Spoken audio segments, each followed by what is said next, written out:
Lucknow super giants captain Rishabh Pant form పై వస్తున్న విమర్శలకు ఆ జట్టు బౌలింగ్ కోచ్ భరత్ అరుణ్ గట్టి సమాధానమిచ్చారు. ఐపీఎల్ మెగా వేలంలో 27 కోట్ల భారీ ధర పంత్ ప్రదర్శనపై ఒత్తిడి పెంచుతుందన్న వాదనను ఆయన తోసిపుచ్చారు. పంత్ కేవలం ఒకే ఒక్క ఇన్నింగ్స్ దూరంలో ఉన్నాడని, అది సాధిస్తే మళ్లీ మరుసటి జోరు అందుకుంటాడని ధీమా వ్యక్తం చేశారు. గత సీజన్లో 14 మ్యాచ్ల్లో 269 పరుగులు, ప్రస్తుత సీజన్లో 8 మ్యాచ్ల్లో 189 పరుగులతో పంత్ కాస్త నెమ్మదించిన మాట వాస్తవమే. అయితే భరత్ అరుణ్ మాత్రం ధరకి ఆటగాడి ఫామ్ కి సంబంధం లేదు. పంత్ ఇప్పటికే ఒక మ్యాచ్ లో జట్టును గెలిపించాడు.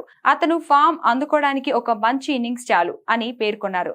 ప్రస్తుతం పాయింట్ల పట్టికలో అడుగునున్న లక్నో జట్టుకు ఇకపై జరిగే ప్రతి మ్యాచ్ నాకౌట్ వంటిదే అని ఆయన స్పష్టం చేశారు. మోసిన్ ఖాన్ ఎడమ చేతి వాటం పేసర్ ఫిట్నెస్ కోసం కోచింగ్ స్టాఫ్ గత 3 నెలలుగా ప్రత్యేకంగా శ్రమించిందని, దాని ఫలితమే అతని ప్రస్తుత రాణింపు అని అరుణ్ తెలిపారు. యువ సంచలనం మయాంక్ యాదవ్ ప్రస్తుతం పూర్తి ఫిట్ గా ఉన్నాడని, వేగంగా బౌలింగ్ చేస్తున్నాడని వెల్లడించారు. అయితే తుది జట్టులోకి తీసుకోవడంపై మేనేజ్మెంట్ నిర్ణయం తీసుకుంటుందని చెప్పారు.